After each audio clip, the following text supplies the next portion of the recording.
Hello बच्चों। तो जैसा कि हमने शॉर्ट्स एक बनाया था, उसमें हमने आउटलाइन दिया था कि 2 महीने बचे हुए हैं आपके एग्ज़ाम के लिए, आप क्या क्या कर सकते हैं।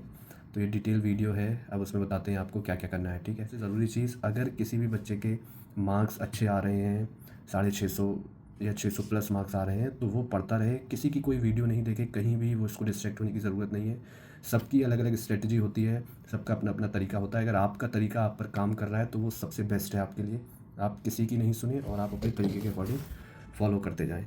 ठीक है, अब मैं सबसे पहले आप अपने आप को एनालाइज़ करिए कि आपकी प्रिपरेशन कहाँ तक पहुँच गई है।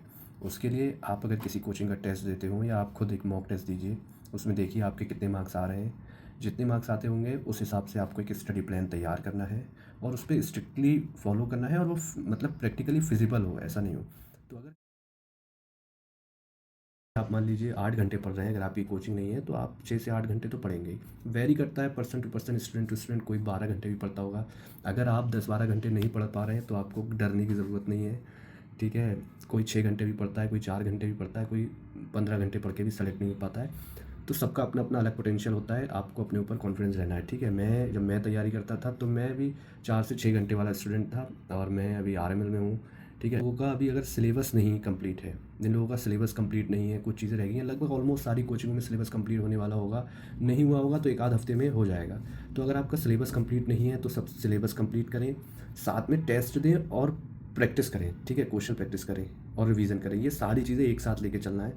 ऐसा बिल्कुल नहीं करना है, बहुत सारे बच्चे करते हैं कि यार पहले मैं सिलेबस कंप्लीट कर लेता हूँ, उसके बाद टेस्ट दूंगा या उसके बाद रिवीजन करूँगा। नहीं, आपको रिवीजन भी करते रहना है उसका जो आपने पढ़ रखा है। सिलेबस वो उसका कंप्लीट करना है जो आपने अभी तक पढ़ा नहीं है, और टेस्ट देना है आपको मेजर, आपने पढ़ा है नहीं पढ़ा है, आपको टेस्ट देते रहना है। ठीक है, क्योंकि टेस्ट भी एक तरीके का आपका रिवीजन कराता है, और वो सबसे अच्छा रिवीजन कराता है। अगर आप 8 घंटे पढ़ते हैं तो आप उसको अपने डिवाइड कर लीजिए। ठीक है, कि आप जैसे कि 3 घंटे टेस्ट देंगे। ठीक है, 3 घंटे आप अपना रिवीजन करेंगे और 2 घंटे आप अपना जो छूटा हुआ है उसको कंप्लीट करेंगे। तीनों को साथ साथ लेके चलना है। ठीक, सबसे पहले अगर मैं फिजिक्स की बात करूं तो प्रीवियस ईयर क्वेश्चन हमें मस्ट है, लगाना ही लगाना है। बाकी आपके नोट्स अपने पढ़िए, बहुत ज़्यादा क्वेश्चन मत लगाइए आप। प्रीवियस ईयर क्वेश्चन, और जो आपसे क्वेश्चन नहीं बनते हैं, जैसे आपने पहले प्रैक्टिस किए होंगे तो आपने उनको मार्क कर रखा होगा, एक बार में नहीं बने होंगे, उन क्वेश्चन को प्रैक्टिस करना है। ठीक है, और जो स्टैंडर्ड क्वेश्चन होते हैं, क्योंकि नीट के पैटर्न में स्टैंडर्ड क्वेश्चन बहुत पूछता है, तो स्टैंडर्ड क्वेश्चन जितने भी हैं, ठीक है, उन सबको कर लीजिए। अपने फॉर्मूला याद करना, फिजिक्स के फॉर्मूला याद करना चालू कर दीजिए अभी से। 3 चीज़ें करना है, प्रीवियस ईयर क्वेश्चन, फॉर्मूला याद करना है, स्टैंडर्ड क्वेश्चन लगाना है, और जो क्वेश्चन आपसे नहीं बने थे, आपने मार्क कर रखे थे, उनको करना है। फिजिक्स में एनसीईआरटी की थ्योरी उतना मत पढ़िए, अगर टाइम है आपके पास तो पढ़ लीजिए, फिजिक्स के लिए इतना काफ़ी है। केमिस्ट्री एक ऐसा सब्जेक्ट है कि स्कोरिंग सब्जेक्ट है। ठीक है, आप आसान क्वेश्चन आते हैं, अगर आपको आ रहा है तो आप काफ़ी स्कोर कर सकते हैं, लोगों से एडवांटेज ले सकते हैं उसमें। ठीक है, क्योंकि बायोलॉजी ऑलमोस्ट एक जो ठीक ठाक नीट एस्पिरेंट होता है सबकी अच्छी होती है। तो केमिस्ट्री में आपको एनसीईआरटी मस्ट है, और क्वेश्चन प्रैक्टिस करना है मॉड्यूल से और प्रीवियस ईयर क्वेश्चन। इनऑर्गेनिक में सारी रिएक्शन याद करना है, ऑर्गेनिक में भी रिएक्शन याद करना है, एनसीईआरटी मस्ट है, और प्रीवियस ईयर क्वेश्चन लगाइए और मॉड्यूल के क्वेश्चन लगाइए। फिजिकल केमिस्ट्री में अगर आपके पास टाइम कम है तो आप एनसीईआरटी छोड़ सकते हैं, अगर टाइम कम है तब छोड़ना है, वरना नहीं छोड़ना है। ठीक है, और आपको ज़्यादा से ज़्यादा क्वेश्चन प्रैक्टिस करना है, और फिजिकल में थ्योरी बेस्ड भी क्वेश्चन आते हैं। ठीक है, तो उसको भी पढ़ना है आपको, तो ये चीज़ करना है। और बायोलॉजी में तो सोचना ही नहीं है, सिर्फ एनसीईआरटी पढ़ना है, क्योंकि अब पेपर फुल्ली एनसीईआरटी बेस्ड है। सिर्फ एनसीईआरटी पढ़ना है, जितनी बार पढ़ लो उतना आपके लिए बेटर है। ठीक है, जो भी कोई सब चैप्टर आपका वीक हो उसको ज़्यादा पढ़ो, क्वेश्चन प्रैक्टिस करो। ठीक है, आपके मॉड्यूल के, लेकिन एनसीईआरटी के बाहर बिल्कुल नहीं पढ़ना है, क्योंकि पेपर नहीं, एक दो क्वेश्चन आ भी जाएगा तो वो किसी से भी नहीं लगेगा। ठीक है, तो वो लक वाली बात है, अगर आपने पढ़ा होगा तो आपसे लग भी सकता है, नहीं भी लग, उसके पीछे टाइम ख़राब मत करो बाहर से पढ़ने के लिए। तो बायोलॉजी सिर्फ एनसीईआरटी से पढ़ें। ठीक है, टेस्ट जब भी आप अपने रूम पे दें, अगर मॉक टेस्ट दे रहे हैं तो 3 घंटे में ही दें। ठीक है, क्योंकि वो इसलिए ज़रूरी है क्योंकि वो आपकी प्रैक्टिस करेगा। आपको 3 घंटे कंटिन्यूसली बैठ के टेस्ट देना है, वो आपको बहुत कुछ आपका तैयार कराएगा। अगर किसी की लगातार 3 घंटे बैठने की आदत नहीं है, हैबिट नहीं है, तो वो उसको डलाएगा। 3 घंटे कंटिन्यूसली आपका दिमाग काम करना चाहिए, वो उसकी प्रैक्टिस करेगा। ठीक है, 3 घंटे आप एक्टिवली रहें, आपको नींद ना आए, उसकी प्रैक्टिस कराएगा वो। इसीलिए आपको प्रॉपर एग्जामिनेशन रूम का माहौल बना के टेस्ट देना है, बेईमानी नहीं करना है, मोबाइल नहीं चलाना है बीच में, उस तरीके से देना है। ठीक है, तो ये आपको सिलेबस आता आपका कंप्लीट आता था नहीं आता था कोई मतलब नहीं है, आपने टेस्ट दिया, 3 घंटे आपने टेस्ट में दिए। फिर आपको एनालाइज करना है कि आपके कितने क्वेश्चन गलत हुए हैं, कौन से सिली मिस्टेक से गलत हुए हैं, कौन से कैलकुलेशन मिस्टेक से गलत हुए हैं, और कौन से कंसेप्चुअल गलत हुए हैं। तो देखिए जो कैलकुलेशन वाले और कॉन्सेप्चुअल हैं वो तो हम उसको तो ठीक कर सकते हैं, सिली मिस्टेक वाले को उतना ठीक नहीं कर सकते हैं। वो आपके नीट एग्जाम में भी होगी, मान के चलिए, लेकिन प्रैक्टिस करेंगे तो कम होगी। तो हमें जो वर्क करना है वो कंसेप्चुअल पे करना है, कैलकुलेशन पे करना है।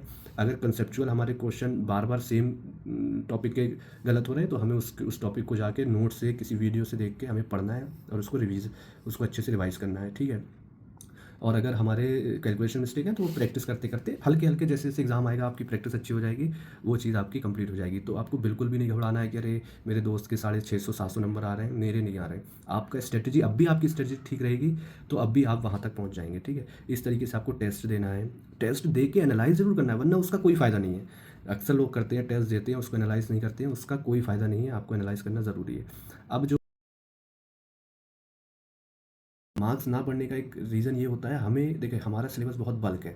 अब इतने बड़े सिलेबस में अगर मान लीजिए हमें 10-15% नहीं भी आ रहा है तो हमें यही लगता है आ रहा है, ठीक है। हमारा दिमाग उसको समझता है कि हमें सब आ रहा है, ठीक है। तो इस वजह से हमें वो सारी चीज़ें, हर बार हम वो सेम गलतियाँ करते हैं।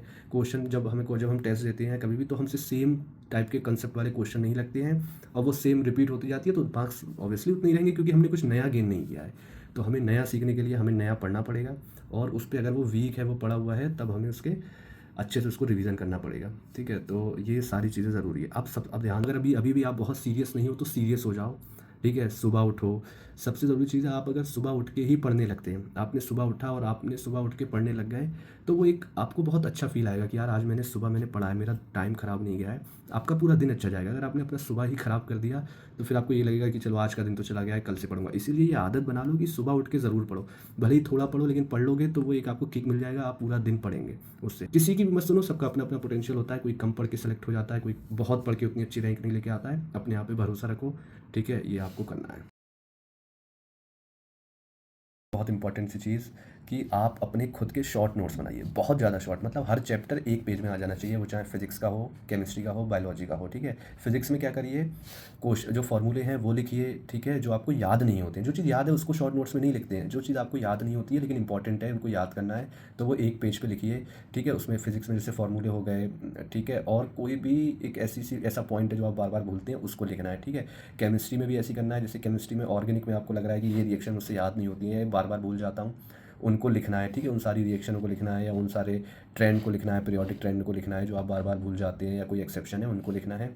बायोलॉजी में भी ऐसी करना है कि जो जो लाइन या जो एग्जाम्पल आप बार बार भूलते हैं, आप उसको एक पेज में, हर चैप्टर का एक पेज का शॉर्ट नोट्स होना चाहिए। वो इतना इंपॉर्टेंट है कि वो आपका जब एग्ज़ाम होगा ना, जो एग्ज़ाम से एक दिन पहले वाला दिन होगा, उसमें आप यही पढ़ेंगे। वो बहुत इंपॉर्टेंट चीज़ है, वो आपकी बहुत बहुत आपको रिलीफ देगा। तो इसलिए ये ज़रूर करना, आप अपने से बहुत मिनी शॉर्ट नोट्स बनाइए, एक एक पेज के, एक एक चैप्टर के। मैंने बता दिया है उसमें, आपको जो भी चीज़ लगे कि यार ये मैं बार बार भूल जाता हूँ, तो वो उसमें लिखना है, लेकिन याद रहे वो एक पेज से ज़्यादा का ना हो, ठीक है। जब रिवीजन करेंगे तो अगर वो चीज़ आप भूल भी जाएंगे तो आपके वो शॉर्ट नोट्स में, मिनी शॉर्ट नोट्स में होगी, आप वहाँ से उसको याद कर लेंगे। उसको बार बार रिवाइज करना है उस मिनी शॉर्ट नोट्स को, क्योंकि वो चीज़ें बहुत जल्दी दिमाग से निकलती हैं, तो वो उससे परमानेंट मेमोरी में आपके पहुँच जाएंगी। अब आपका आखिरी टाइम है, 2 महीने बचे हैं, ठीक है। तो आपको कुछ गलतियाँ नहीं करना है जो मैक्सिमम बच्चे करते हैं, कि बार बार उसी चीज़ को पढ़ना जो आपको आ रही है, ठीक है। उसमें आपको मज़ा आता है, आपको कॉन्फिडेंस आपका बूस्ट होता है, लेकिन सारा टाइम उसमें नहीं देना है। उसमें टाइम जो चीज़ आपको आती है, जो आपको पता है कि हाँ यार ये चीज़ मुझे बहुत अच्छे से आती है। जो ड्रॉपर हैं, जैसे उनकी बायोलॉजी बहुत अच्छी है या कोई भी सब्जेक्ट बहुत अच्छा है, तो उसको उतना टाइम ना दें, ठीक है। उसको रिवाइज़ करें लेकिन कम रिवाइज़ करें। जो चीज़ आपको नहीं आती है उस पे ज़्यादा फोकस करें, वही आपके मार्क्स बढ़ाएगी। जो चीज़ आपको आती है उसको कितना भी रिवाइज़ करते जाएंगे, वो आपके बहुत ज़्यादा मार्क्स नहीं बढ़ाएगी। तो ये गलती ना करें, ठीक। नींद वगैरह खाने पीने की बढ़िया दबा के खाओ, जितना सो सकते हो सो लो, ठीक है। जो सबसे पढ़ाई के अलावा जो सबसे अच्छा दूसरा काम कर सकते हो आप, तो वो सोना है। जितना सो लोगे, सोने की कोई लिमिट नहीं है। आप 12 घंटे सोना चाहते हो सो, लेकिन फिर पढ़ो, 8-10 घंटे पढ़ो भी, ठीक है। तो दवा अच्छे से सोगे, जितना अच्छा सोगे उतना अच्छे से आपका दिमाग काम करेगा। तो वो कोई इशू नहीं है, सोने की कोई दिक्कत ही नहीं है, ठीक। और सबसे ज़रूरी चीज़, पॉजिटिव रहिए। ये बिल्कुल मत सोचिए आपका सिलेक्शन नहीं होगा। मैं बता रहा हूँ ना, मैं आपके फेस से आया हूँ, ठीक है। मैं भी वहाँ था और मेरे बहुत सारे दोस्त थे। कभी भी मतलब इतनी जल्दी नहीं लगता है किसी को, यार हर कोई डिलेमा में रहता है सिलेक्शन होगा नहीं होगा। आप अगर पढ़ते जाएंगे ना तो फिर हो जाएगा, हो जाता है, ठीक है।